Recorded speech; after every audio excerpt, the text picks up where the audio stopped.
भारत कभी भी हिंदू राष्ट्र नहीं बन सकता।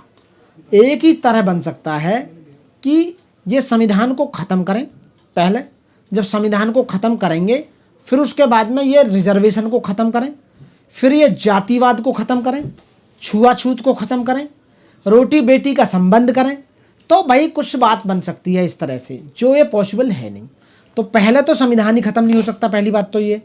दूसरे नंबर पे हिंदू के जो बंटवारे जो हो रहे हैं, चार चार वर्ण हैं, सो कॉल्ड ब्राह्मण हैं, क्षत्रिय हैं, वैश्य और शूद्र, तो ये तीनों जो ऊपर की कौम है, जो वर्ण है, नीचे वाले वर्णों को बिल्कुल कुचल कर रख दिया है भारत में।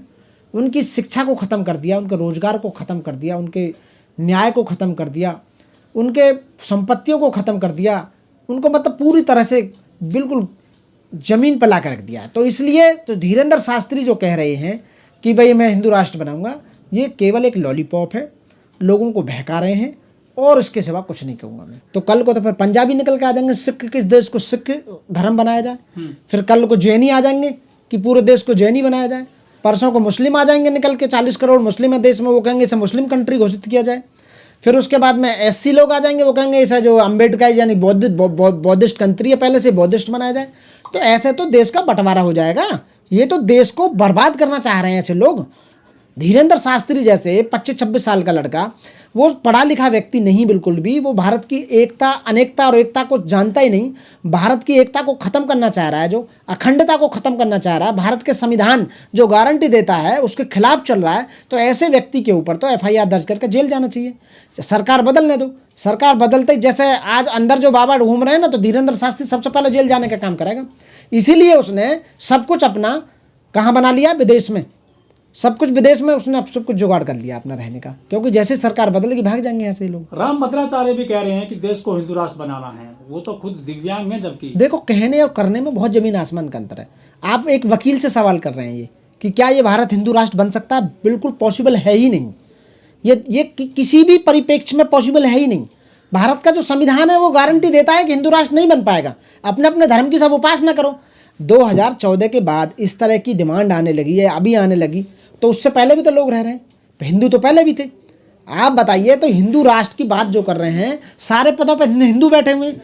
कितने मुस्लिम जज हैं, कितने मुस्लिम IPS IAS हैं, कितने मुस्लिम सेना अध्यक्ष, एयरफोर्स अध्यक्ष, नौसेना अध्यक्ष, चीफ मार्शल, कितने लोग हैं बताओ मुस्लिम ना। तो सारे लोग तो हिंदू ही बैठे हुए हैं। तो अब हिंदू राष्ट्र तो वैसे ही तुम्हारा घोषित करने की जरूरत ही नहीं है, वो तो चल ही रहा है। आप बताइए, सब जगह भारतीय जनता पार्टी जीत ही रही है बेईमानी से, जैसे भी है, जैसा कर रही है, चोरी करके जीतो या कैसे भी जीतो। हमारा जो भारत है उसका जो संविधान है वो इतना बढ़िया संविधान है कि अनेकता में एकता। यदि उसमें आप ये कहें कि हमारा जो संविधान है, हमारा जो देश है, बहुत सारी भाषाएं बोली जाती हैं, बहुत जातियों के लोग रहते हैं, बहुत धर्मों के लोग रहते हैं, लेकिन फिर भी इतनी अनेकता होने के बाद भी एकता नज़र आती है। केवल इसलिए क्योंकि भारत का जो संविधान है वो इतना बढ़िया लिखित और इतना बड़ा, इतना बढ़िया संविधान है भारत का। वो ये संविधान गारंटी देता है। तो जब संविधान में कहीं भी ये प्रोविज़न नहीं है कि हमारा भारत जो देश है वो किसी एक धर्म को फॉलो करेगा, तो फिर ये पॉसिबल है ही नहीं। तो आप यदि कानून के परिप्रेक्ष्य में देखेंगे, यदि संविधान के परिप्रेक्ष्य में देखेंगे, तो ये संविधान हमारा गारंटी देता है कि भारत एक सेकुलर देश है, धर्मनिरपेक्ष देश है, और इसमें किसी भी धर्म को बढ़ावा नहीं दिया जाएगा। एक धर्म को केवल कभी बढ़ावा नहीं दिया जाएगा, सभी धर्मों को समान समझा जाएगा, सभी जितने भी धर्म के फॉलोवर्स हैं उनको समान समझा जाएगा, आपस में कोई बैर नहीं रखा जाएगा। तो ये संविधान गारंटी देता है और सबको अधिकार सुरक्षित रखता है। और रही बाबाओं की बात, अब बाबा अपने वोट बैंक, बीजेपी सरकार के वोट बैंक को बनाए रखने के लिए और इलीगल पैसा कमाने के लिए, जो धीरेन्द्र शास्त्री, आप ये देखो 25-26 साल का लड़का, वो इतना 2000 करोड़ की संपत्ति और MBBS का कॉलेज बनाना, वो इतना बड़ा काम जो कर रहा है इतनी सी कम उम्र में, तो उसका ये है कि वो लोगों से हिंदू हिंदू करके, और मैं हिंदू राष्ट्र बनाऊंगा, हिंदू राष्ट्र बनाऊंगा, वो हर जगह पैसा आ रहा है, उस पर पैसा आ रहा है, और इसका बेनिफिट वर्तमान सरकार को मिल रहा है ताकि हिंदू एक हो सके। इसीलिए जो हिंदू हैं, सो कॉल्ड जिन्हें हिंदू बोलते हैं, वो तो 85% लोग हैं जो यहाँ के बौद्धिस्ट हैं, जो भारत के मूल निवासी हैं, जो भारत के संविधान में विश्वास रखते हैं, जो किसी भी एक धर्म को नहीं मानते। तो जो 85% लोग हैं, जिसमें से 52% पूरी भारत की पॉपुलेशन ओबीसी है, अदर बैकवर्ड कास्ट, जिसमें गुर्जर हैं, जाट हैं, यादव हैं, माली हैं, मतलब ये सैनी है, बहुत लोग आते हैं। 6743 जातियों में पूरा समुदाय बटा हुआ है। लेकिन धीरेन्द्र शास्त्री ये भी कहते हैं कि जब पूरी दुनिया में ईसाई कंट्री हैं, बौद्धिस्ट कंट्री हैं और मुस्लिम कंट्री हैं, तो हिंदू कंट्री क्यों ना हो? ना तो आप ये देखिए ना, तो हिंदू तो तभी होगा ना जब केवल हिंदू हिंदू रहते हो। यहाँ 40 करोड़ मुसलमान जो रहते हैं उन्हें कहाँ भगाओगे आप? 3 करोड़ जो जैनी हैं उन्हें कहाँ भगाओगे आप? कई करोड़ यहाँ पंजाबी हैं, उन्हें कहाँ भगाओगे? सिख धर्म जो है उन्हें कहाँ भगाओगे आप? बौद्धिस्ट हैं करोड़ों लोग, उन्हें कहाँ भगाओगे आप? पारसी हैं, बाह्य धर्म के लोग हैं, और नास्तिक भी हैं जो किसी को नहीं मानते, किसी धर्म को भी, ऐसे भी बहुत हैं करोड़ों लोग। तो उन्हें आप कहाँ लेके जाओगे भाई? ऐसे तो ये पॉसिबल नहीं है कि भारत एक हिंदू राष्ट्र बनेगा, कभी है ही नहीं। 150 करोड़ की आबादी में 80% की आबादी यहाँ हिंदू है, तो क्यों ना बने हिंदू राष्ट्र? ना आप कैसे कह सकते हैं कि 80% हिंदू हैं? जनगणना में खुलासा हुआ है 2011 की। ये सब जातिगत आंकड़े जो हैं वो तो अभी जाहिर हुए नहीं हैं, जातिगत जनगणना हुई नहीं है, तो आप कैसे कह सकते हैं कि 80% हिंदू हैं? ये 80% हिंदू नहीं, 80% बौद्धिस्ट हैं। हिंदू नहीं, बौद्धिस्ट बोलूँगा मैं उन्हें। ये देश बौद्धिस्टों का है। यहाँ पहले से आप देख लें, यदि आप इतिहास को उठा के देखेंगे तो ये बौद्ध कंट्री है भारत जो है। जब हमारे देश के प्राइम मिनिस्टर बाहर जाते हैं तो कहते हैं कि I am come from the land of the Buddha, मैं बुद्धा की जमीन से आ रहा हूँ जहाँ बुद्ध भगवान पैदा हुए थे। तो ये जितने भी लोग थे ये सब ये बौद्धिस्ट हैं पुराने, जो यहाँ के मूल निवासी हैं। ये केवल 4-5% लोग जो बाहर से आए हुए हैं, जो कब्जा करे बैठे हैं सारी संपत्तियों पर, सारे संवैधानिक पदों पर, सारे जितने भी संवैधानिक पद या हाई कोर्ट है, सुप्रीम कोर्ट के जज हैं, सब पर जो कब्जा कर रखा है, इन्हें इस बात का डर रहता है कहीं हमसे छीन ना जाए। जिस दिन बौद्धिस्ट लोग जाग गए, 80% जिनकी तुम बात कर रहे हो, तो उन 20% से अपना हिस्सा छीन लेंगे वो। तो इन्हें हमेशा ये डर लगा रहता है कि कहीं ये हमसे छीन ना लें। तो इसलिए इस तरह की लॉलीपॉप ये देते रहते हैं कि इन्हें पागल बनाए जाओ, इनके स्कूल बंद कर दो ताकि इनमें बुद्धि ना आ पाए। शिक्षित व्यक्ति तो लड़ाई लड़ेगा। यदि किसी भी देश को आपको बर्बाद करना है तो सबसे पहले वहाँ की शिक्षा पॉलिसी को ख़त्म कर दो, वो देश अपना आप बर्बाद हो जाएगा। लेकिन वो कह रहे हैं कि सभी जातियों को एक डोर में पिरोएंगे, सबको मजबूत कर देंगे, हम सब भेदभाव खत्म हो जाएगा भारत में, जो जातियों का यहाँ पर जंजाल है। ये पॉसिबल नहीं है, सभी जातियों को एक नहीं किया जा सकता। सबसे पहले तो जातिगत जनगणना के आंकड़े आने चाहिए, और जाति जिसकी जितनी जाति है, भारत की ज़मीन जातियों के अनुपात में वो बंटनी चाहिए। मानो ओबीसी वर्ग है तो ओबीसी 52% है, तो देश की पूरी संपत्ति की ज़मीन है वो 52% ज़मीन ओबीसी के पास होनी चाहिए। 16% एससी है तो 16% ज़मीन देश की एससीओं के पास होनी चाहिए।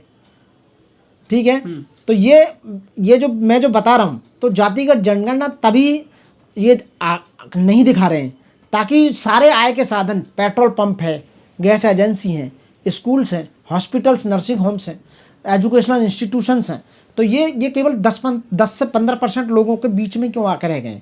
इन सभी चीज़ों पर मात्र 15% लोग कब्जा करे बैठे हैं और लोगों को नौकर की तरह ट्रीट कर रहे हैं।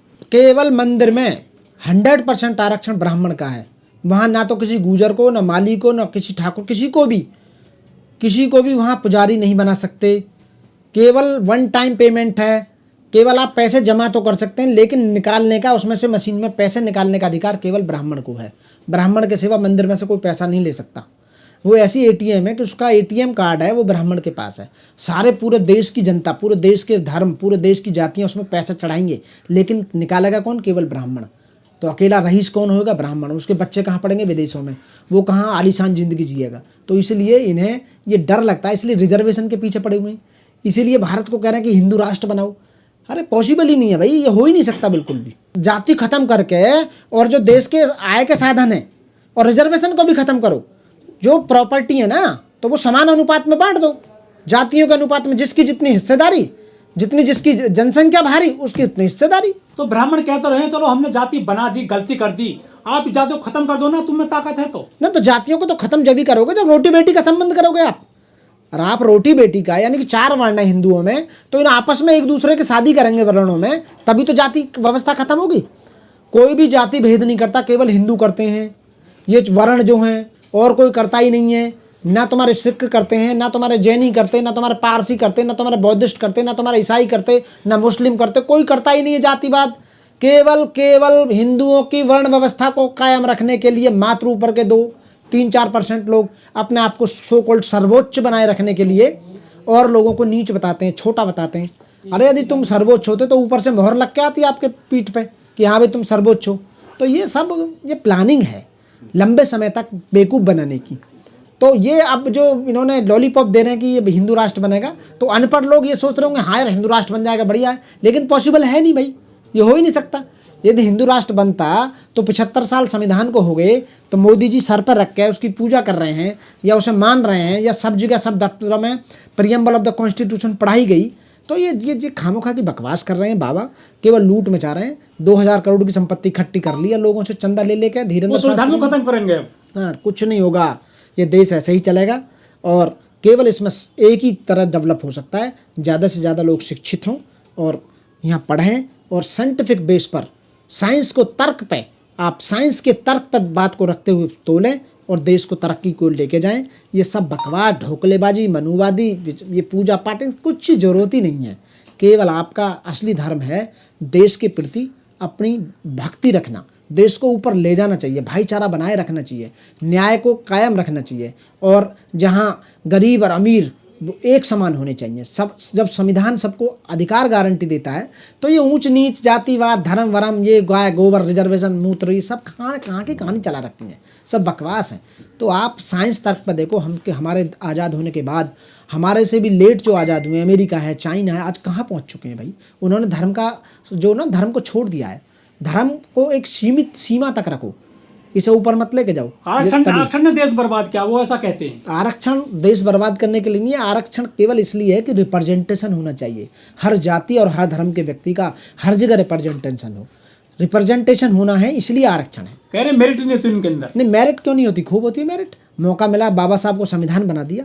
आप बताइए, मौका जब मिलेगा तो हर इंसान ऊपर गए, मौका मिला तो चीफ जस्टिस ऑफ इंडिया भी बने, मौका मिला तो राष्ट्रपति भी बने, है ना। तो जब मौका मिलेगा तो क्यों नहीं मिलेगा।